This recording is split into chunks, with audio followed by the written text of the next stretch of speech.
Freeze, 5 mana. Choose a minion, summon 4 2/2 treants that attack it in its nature. What was Bees, chat? Bees was 3 mana with 1/1s. So for 2 more mana, you get +1/+1 on each thing, and you summon the same amount, but now you're getting, I mean, it's a lot more damage for 2 mana. The more important thing here is that it activates the quest, which wants to fill your board up, and that could be relevant here. That's like probably a really good minion, or a really good spell in most cases, especially because it's nature. In Arena, this slaps. Trees is good for activating the Plotus and you hate. All right, Dreads, let's relax. Let's relax. I don't hate it. The only sin here is that I didn't get Hamal from my thing. Looks pretty good. Trees can pop eggs. Yeah, you can also pick your own minions, right, if you want to attack something. So kind of good, kind of cool. We'll probably see some kind of play. Life cycle. 1 mana, destroy a minion, summon a random minion of the same cost to replace it. Am I the only one that thinks this card is broken? Like, when they gave me this card to reveal, I was like, what is this card? This card looks silly good. There's so many use cases for this card because it affects your opponents, yours. You can get rid of an egg just with 1 mana, but you can also like trade a minion, kill it off, get the same cost, and then you're so far ahead. And like, it's even better with minions you want to resummon with like Hydration Station and stuff. I actually think it's really good. I think it's like one of the better cards I've seen. I'm a big fan. That poor dino. That's the life cycle, bro. It's really good. He's really strong. I think it has a huge potential for Druid, especially because it's nature as well. Having it nature, like nature's so good, man. Eternal Bloodpetal. 4 mana, 5/1 death rattle, summon a 0/1 Eternal Seedling, and then when that is summoned, it is a 0/1 that goes back into the Eternal Bloodpetal. This card, I think, is really stupid. It's really annoying. Like, you need to silence it. It reminds me a lot of Wax Rager. That the treasure you get from Kazakhstan and like all the dual treasures. It's really annoying to deal with. And the good thing about it for Druid is that it kind of builds into the quest on its own. And I think for a lot of classes, this will be really stupid. The only thing I don't understand about it is what deck wants to play? Like, do you want it in the quest deck? Maybe, but I don't think you really give a shit about it for the quest deck. Like, maybe you do. I mean, it's probably fine. It's like a minion that's always on the board, right? Probably good enough to see play. In Arena, it's probably really annoying because like you can't leave the 0/1 on board because you just buff the shit out of it. Also, like, it's really good with life cycle, right?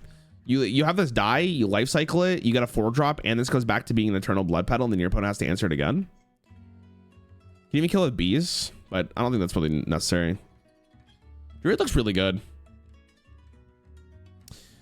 I don't know how good the quest will be, but without giving anything away, seems like it could be decent. Seems like it could be. I'm not sure. Unleash the Colossus. 1 mana quest. Deal exactly 2 damage to an enemy on your turn 15 times. And your reward is Gorishi Colossus. It's a 5 mana 8/8 battle cry for the rest of the game. Whenever you deal exactly 2 damage to an enemy, deal 2 more. Okay, before we talk about this card, we have to see the rest of the cards. Are all the Demon Hunter cards out? Hopefully, because if it's not, then it's gonna be impossible to evaluate this. This is like already like, hey, 15 times, bro, is so many times. And yes, for those of you who are curious, it stacks with AoE. So meaning if you have a spell that does 2 damage and your opponent's board is full, all of those will proc the quest, which is rather good if you could set it up like that. The reality of the situation is, though, that this is a lot of work to get to this quest. And your quest is like, for the rest of the game, whenever you deal exactly 2 damage, you deal 2 more. So what I'm worried about is that you have this card and you finally get to your quest, but by the time you get to your quest, you're not dealing enough procs to actually seal the deal. So I am curious to see how this actually pans out. Let's see the cards. Infestation, 2 mana. Get 2 1-cost Gorishi Stingers. Each one deals 2 damage and summons a 2/1 grub with Rush. So obviously already you have 2 procs here. Well, 4 procs, because each of these will do 1 damage, and then the minion itself will also do 2 damage. And if the minion survives, then you get additional procs. That's cool. Here's the problem. Your first 2 turns with this deck are going quest into infestation if you're playing this on 2, which seems extremely slow. So that doesn't seem great. But let's continue. Maybe it's worth it. Then you have Gorishi Tunneler. What is a Gorishi, by the way? 3 mana 2/4 stealth. After this attack is deal 2 damage to the enemy hero. So this is 2 procs in 1. It's a beast. I'm not sure if that's really relevant for like Demon Hunter purposes, but for the most part, it's fine. Really slow card. That's the bigger issue with this. But the good thing is that you can guarantee an AoE onto this as well, but also hit face and deal a bunch of procs. It seems a little slow again, but Insect Claw is a 3-mana 2/2 after your hero attack summoning 2/1 Grub with Rush. I think this card outside of the quest is really good. This is like just a very powerful card. But in the quest, obviously makes a ton of sense. In theory, you're also getting 4 hits and then more if the 2/1 survives. But will you just die? Is the question. That's the interesting part about 15, man. I feel like this card went through a ton of iteration because it's really difficult to it's like if this is too good, it's really frustrating, and if it's bad, again, obviously you're just never going to see it. So this is interesting. Then we have Gorishi Wasp, which is a 6-mana 2/8. Whenever this takes damage, get a 1-cost Gorishi Stinger. I think this card is too hard to play for 6 mana. Like in Arena, I think this is going to be kind of interesting to see if it actually ends up working, but you are miserable playing this card for 6. You are miserable playing it. So me personally, I don't see it.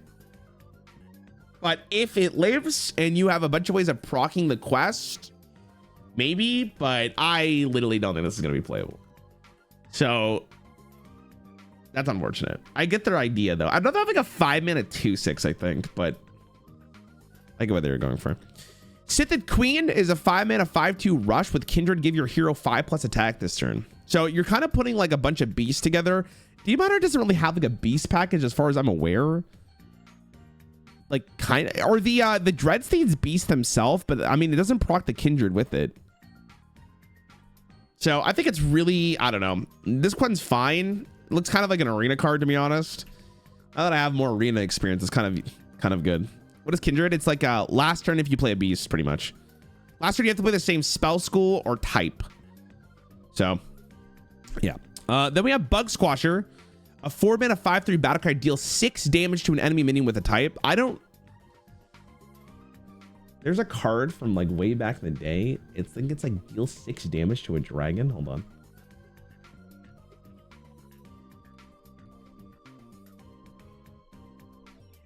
I think it was neutral. Is it 6 damage? Yes. What card's better? What would you rather play here? What would you rather play? Personally, I'm going with this. This just seems awful. But maybe I'm really underestimating how good it is just to have a tempo swap. So maybe there's potential for this to just see play if there's something that's really, really strong. But God, I feel like Demon Hunter just wants to do better stuff than this. But let me be the first one to say it. I'm praying on Demon Hunter's downfall, so this is good for me. Nah, it's probably Bugsquash is better, but yeah. Okay. Hive Map. 1 mana, discover a fell spell. If you play it this turn, also pick one of the others. I think cards like this are just good. I think the Rogue One's the best example of this, but I'd take 3 fell spells. There's also a card in the game that is like, I don't know what set it's from. It's like a 4-mana 4/4. You discover a fell card, and then you reduce all fell spells in your hand. Could be good. Depends what you really are looking for. Are any of the cards fell spells that we saw? No. Yeah, I don't know. Maybe you want fell spells. I'm not sure. What is it? Fumigate. 2 mana, deal 3 damage to a minion and all other of the minions of the same type. I mean, if you really want to kill something specifically, like if you know, you hate Murlocs or you hate beasts or you hate something in particular, like maybe you just despise a certain type, you can really go for it with Bugsquasher and Fumigate. But this card actually is probably good against very specific decks, but I feel like you need to have a huge meta read for this. Like this could do a lot of damage, but 2 mana for 3 is not awful because it's also a fell spell, so that's probably okay.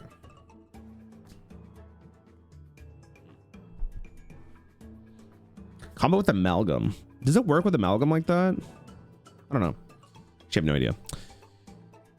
Entomologist Toru. 9 mana 7/7 battle cry. Put each minion in your hand into 0/1 jars that cost 1. Break them to release the minions.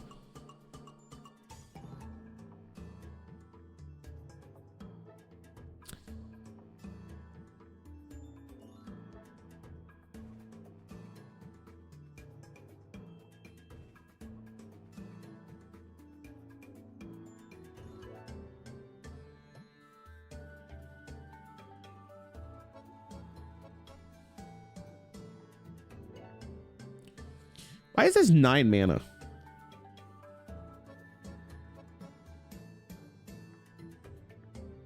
This is the worst card I've seen so far. I'm trying to think of like how you even utilize this. You'd have to cheat this out. You're not playing a 9 mana 7/7. There's no way.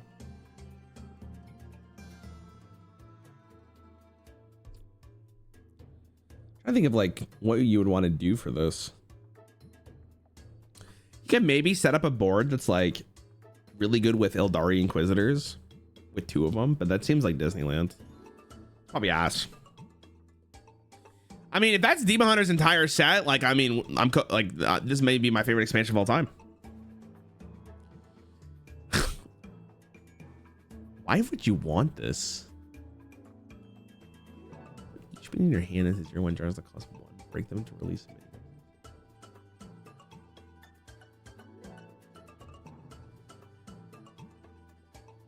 Does Demon Hunter have a card that duplicates battle cries?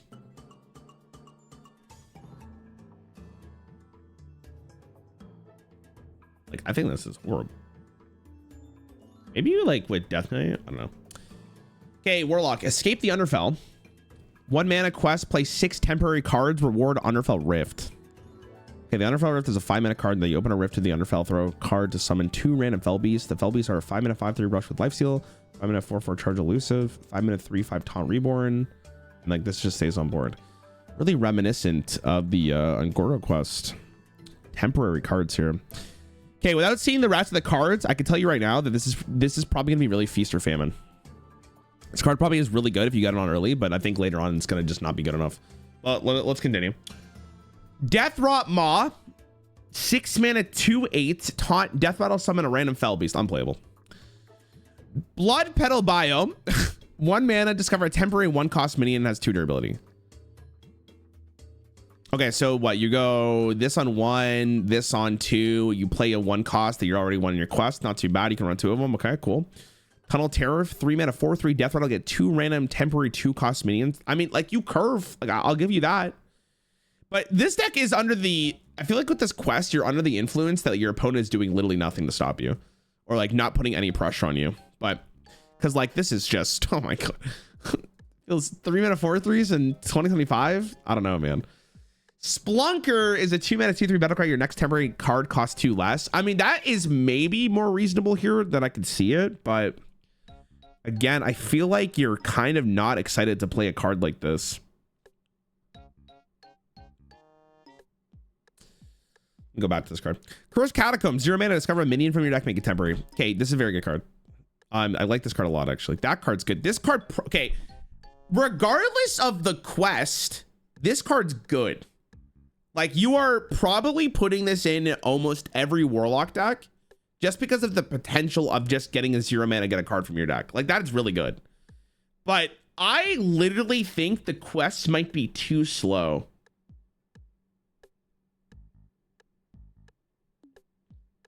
The thing is that the Fell Beasts are actually like really powerful. Like, this one's really good. This one gives you time. This one goes face. It gives you taunts. Like, we're gonna have to play a couple games. I am having flashbacks to just the Angora quest, though. I will be honest. And the Angora quest was really bad. Solarium's in standard, and so is there's like a 2 mana removal spell, right? You have to pay a card to summon them. It isn't free. Yeah, but if this is like, for instance, if I have my Warlock quest done and this is the card I have, I'd rather have 2 Fell Beasts. Like, I'm fine with paying a card for it, and you could tap if you want more. But I think regardless of the quest, this is like the best card here. This card's very good. That's a very good card. But I think the rest of them are kind of whatever. Crag Crater King, 9 mana 8/7. At the end of your turn, set the attack and health of all enemy minions to 1.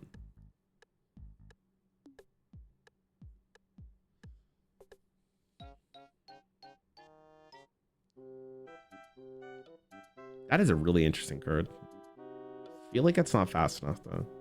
By the time you play this, it probably doesn't matter. It's like Bob, but worse. It's a beast. Maybe there's beast energy for it. I'm not losing my mind here. If it said battle cry and at the end of each turn, I think it'd be really good. But maybe, I don't know. This card is kind of interesting because if you can cheat it out, it can be really powerful.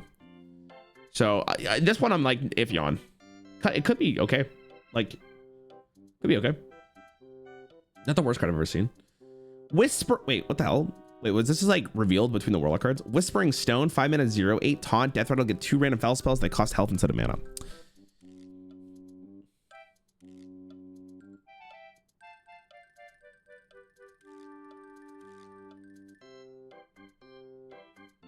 What is this? Like what? Like maybe like guys, I think I'm gonna not be talking to the stone. Story of Lacari? I don't know. 7 mana at the end of your turn, discard a card and fill your board with 3. Caustic Fumes, 4 mana, destroy an enemy minion. Kindred, deal 2 damage to all minions. So you have to play a fell spell to get the Kindred. I mean, bro, we're not playing a 4 mana destroy an enemy minion today. So if you get the AoE, it's actually not too bad. So maybe Stones. By the way, this card's fucking atrocious in standard. Like, there's not even a question here. In arena, maybe. Like arena, this is kind of annoying. But in standard, like XD, buddy.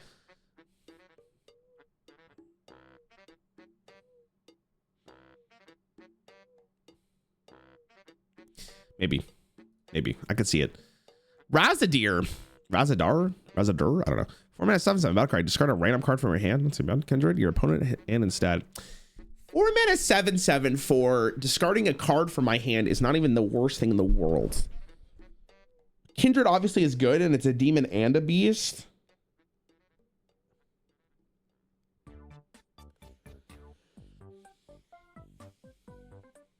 Kind of good. Any demons or beasts probably playing this. It's probably a good card. I think it's really easy to proc the Kindred with this. I mean, that's probably the best Warlock card we saw other than the 0 mana one. Again, this card is absurd, so I can see the package. I don't think the quest is good enough seeing the rest of the things, but maybe I'm wrong. I don't know. What do you guys think of the quest? I think it's hard because it's like I'm getting so many vibes from Ungoro Warlock that I feel like it's just not going to be playable. It's too cute.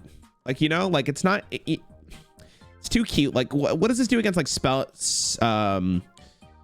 Spaceship Deathland or some shit? Like, I don't know. Like, I feel like you're just getting absolutely dunked on. I think the DH quest will use the Zerg package they have. Maybe. All right, we'll see. Maybe there's a way to build it that I'm just not 100% sure. It's interesting how maybe a lot of people are going to tell me it's bad, but then at the same point, it's like the reverse. Who are you betting on, the Dino Tortola? Wait, is it on right now? Hold, pause. This is Dino Racing.